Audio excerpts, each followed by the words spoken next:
ஒரு முறையா திருமுறையா பலமுறை பல பிறப்பெடுக்க வைத்தாய்.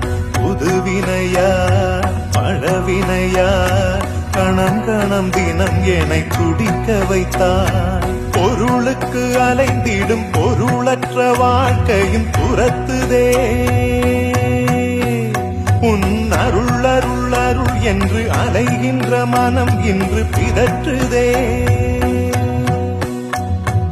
அருள் விழியால் நோக்குவாய், மலர்பதத்தால் தாங்குவாய். உன் திருக்கரம் என்னை அரவணைத்துனதருள் பெற பிச்சை பாத்திரம் ஏந்தி வந்தேன். ஐயனே என் ஐயனே, பிண்டம் என்னும் எலும்பொடு சதை நரம்புதிரமும் அடங்கிய உடம்பு எனும்